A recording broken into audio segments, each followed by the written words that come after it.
Hi students, today we are dealing with friction. What is friction? What is friction? And what are the causes of friction? What are the advantages of friction? What are the disadvantages of friction? What are the methods to reduce friction and types of frictions we are going to study in this video. Okay, now let us look at first causes of friction. Under causes of friction, what are causes of friction? If you observe, if you take any body, the body, if two bodies are in contact, then what do you observe? Let us take a body is like this, okay? Now, another body, say this is having some corrugated surfaces like this. Another body I am taking, this is also having a corrugated like elevations and depressions like this, okay?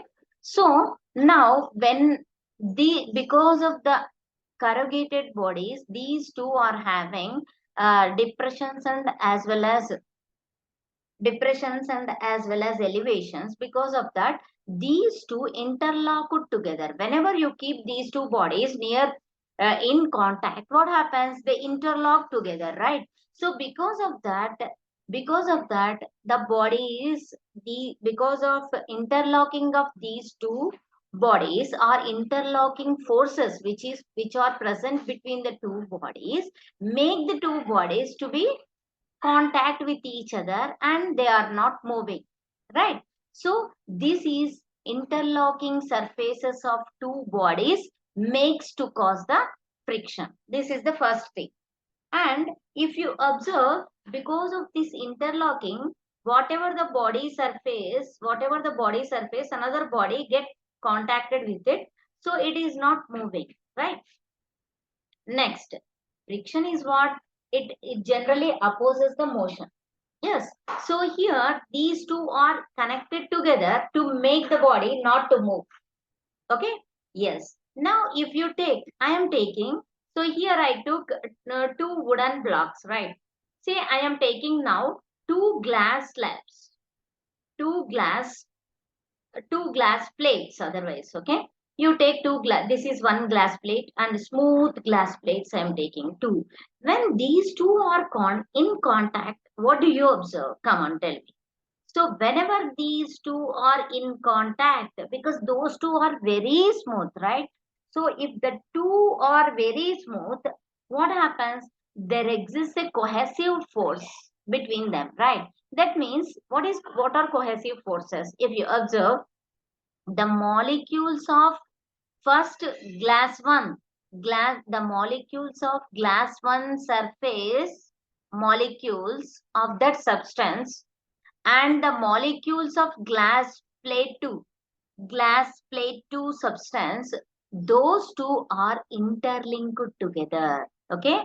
Here molecular forces, these two are interlinked together to make the cohesive force more or cohesive force to increase.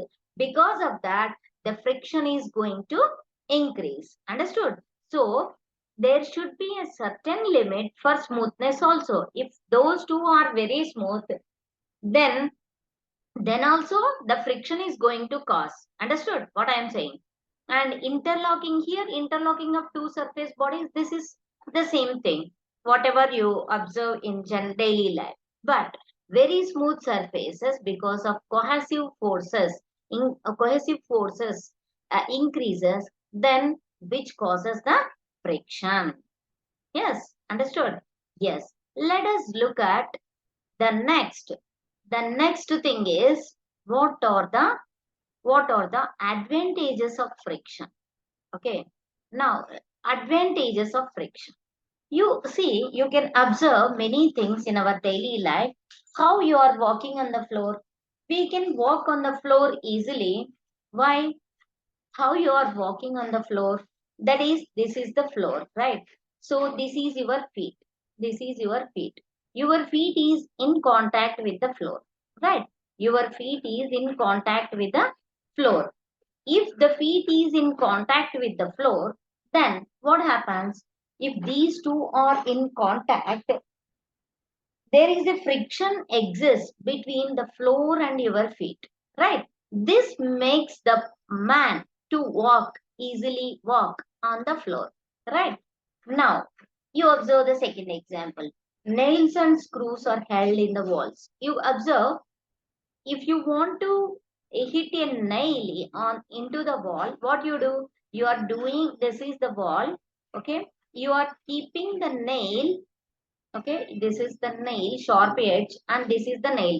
So you are doing, you are hitting with hammer, right? You are hitting with hammer this nail to fix into the wall, right? What you do, whenever this nail is in contact with the wall, because of that contact, here there exists a friction, right? Because of that friction, the nail is going to fix into the nail. Okay, that is the advantage of friction. Next, in order to hold a drinking water tumbler, okay, water tumbler you take, okay. If you take water tumbler, just you are holding with your hands, right? Now what you do, if you hold that any kind of tumbler in fingers, so your fingers are in contact with the tumbler, okay. Because of that, there exists a friction between them, so we can easily hold the finger, we can easily hold the tumbler in your hands and you can drink it easily. And you observe vehicles on the roads, so how the vehicles are moving on the roads? Vehicles are easily moving on the road because of the wheels of the vehicle are in contact with the road, right? So because of this contact means contact force, and also there is a pressure between them, right? So the vehicle is creating some pressure on the road, some pressure on the road. Because of that, the friction is going to exist here.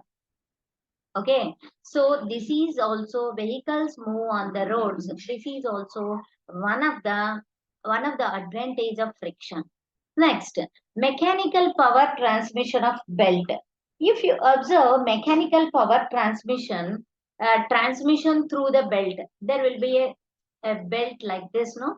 A belt is existing, mechanical power transmission. In that also, the belt is in the wheels are going to rotate. The belt is in contact with the wheels. So because of that, the mechanical power can be transmitted easily by means of friction. How? Because these two are in contact. There will be a pressure exists between the two surfaces.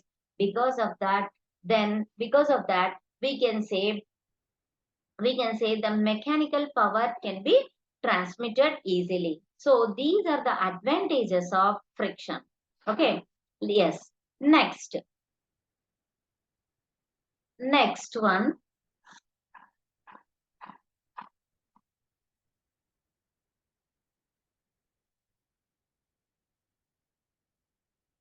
Now, you observe the next one, that is, what are the disadvantages of friction, right? What are the disadvantages of friction? If you observe, you can observe large amount of power loss is going to cause in engine, right? And uh, that is, if you are using engines, what happens in engines generally, large amount of power is going to loss in engine. So it what happens to its efficiency? The efficiency is going, the efficiency of that any kind of engine is goes down. Yes, because so this is the disadvantage of friction, right? And also next, wear and tear of machines. You observe, if you are using any machine for a longer period of time, what happens? The parts of the, that is like wear and tear cost, that is the parts or any kind of uh, part is going to be wear, and it is going to be the part of the life standard of that part is going to be lessened, right? Because of that, because of that, the friction, here the friction plays a role, right, in wear and tear. So because of this, the reduction, it reduces the machine life, right?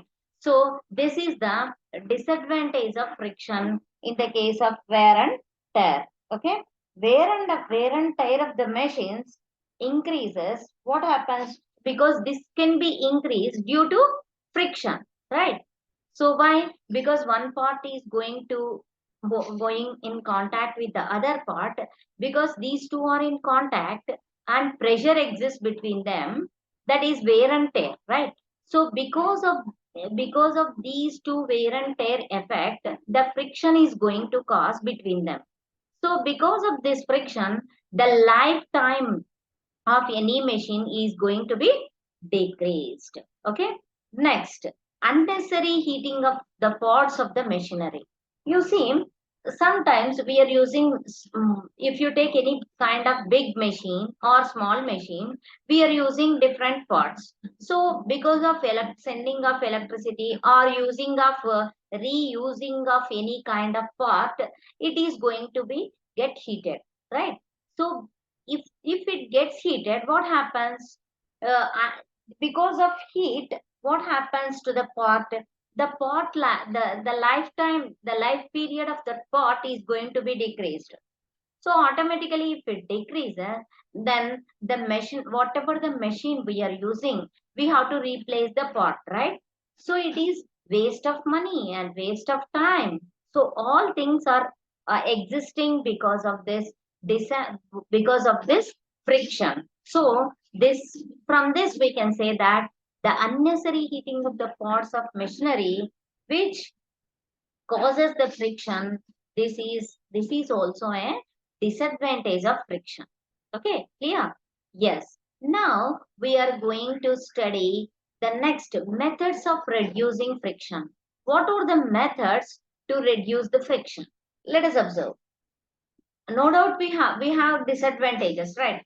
In order to overcome these disadvantages, we have to reduce our friction, because many things are happening for the machines. Because of friction, the lifetime of the machine is going to be decreased. So there is necessity to reduce the friction, right? So how do we reduce the friction? Let us observe.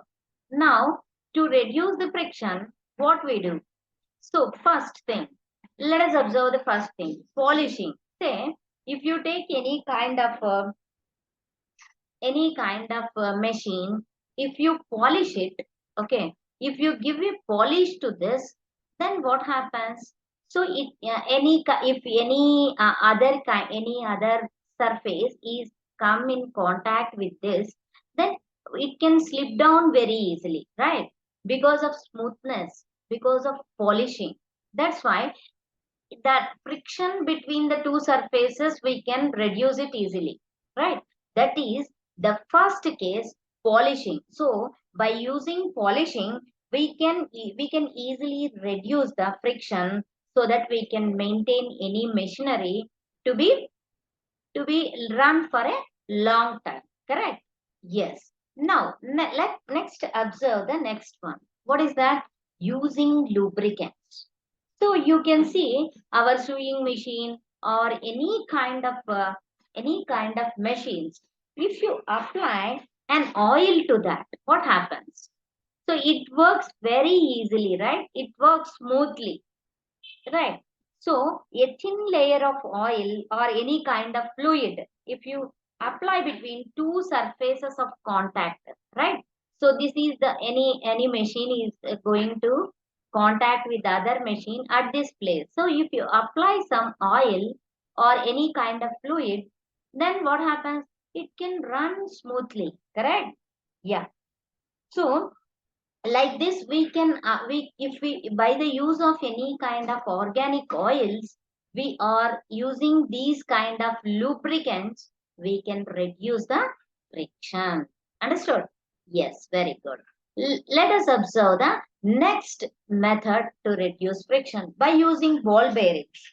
You can observe, like three wheels of any kind of vehicles like bicycles, okay, or two-wheelers, or we can observe in dynamos also. We can observe these ball bearings, okay, and in fans also, okay. Here, ball bearings, what they do? What is the advantage of ball bearing?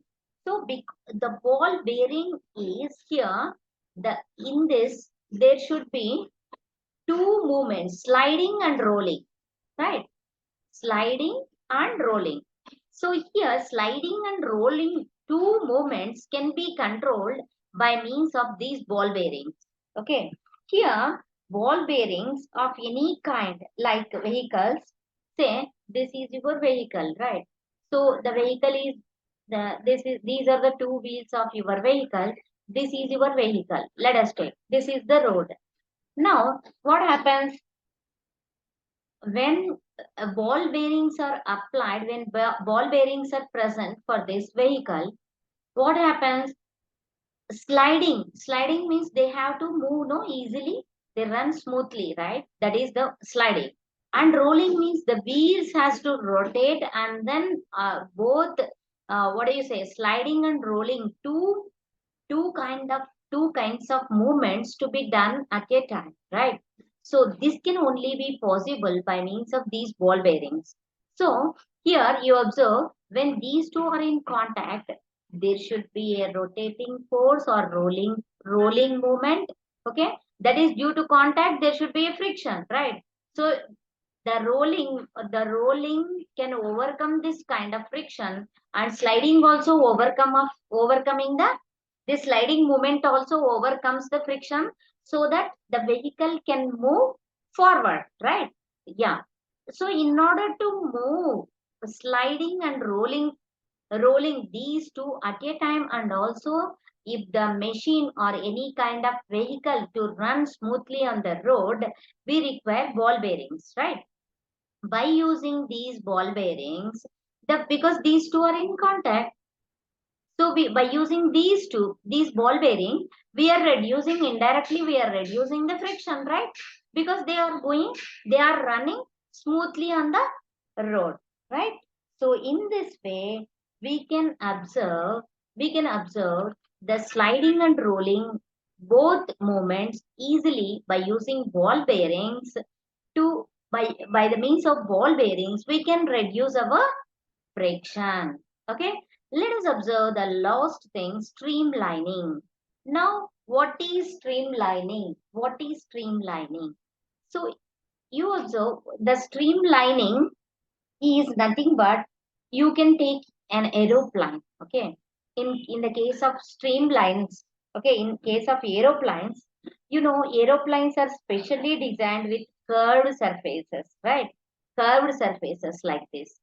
So because of these curved surfaces, what happens? So whenever these are in curved surfaces, so that the air layers may get streamlined, right? Air layers may get streamlined. That is in the shape of like this. Air layers also turns in as like the curved surfaces of planes like this. During the motion, when they are in motion, the air layers tries try to come in the shape of these curved lines of aeroplanes, or you can say any kind of some kind of automobiles also, okay. So and at the time of motion, the air the air layers come may come in the streamed line way as that of the a curved line plane, okay. Hence, because of that, even though the air is coming in the same line, means, so because of contact there should be a friction, right? So this, because of this, air is going to exert some pressure, so because of that, the aeroplane can move very easily. The aeroplane can fly, not move. Aeroplane can fly easily, right? Whereas automobile also in the same way, it can move very easily, right? So automobiles and the aeroplanes are specially designed with a curved surfaces, so that why we are making these as curved surfaces, so that the air layers may get streamlined. Air layers may get streamlined during motion. Okay, air layers may get streamlined during motion. So because of that, what do we say? Whenever they are in streamlining, so automatically we are reducing the friction, right? Because these two are in contact. So contact, when they are in contact, and when they are in, when two surfaces are under pressure, definitely definitely there will be a friction. So we can easily avoid the friction. Not avoid, we can reduce the friction. Understood? Yes. So in next video, we are going to observe what are the different types of frictions. Okay? Yes. Okay. Thank you.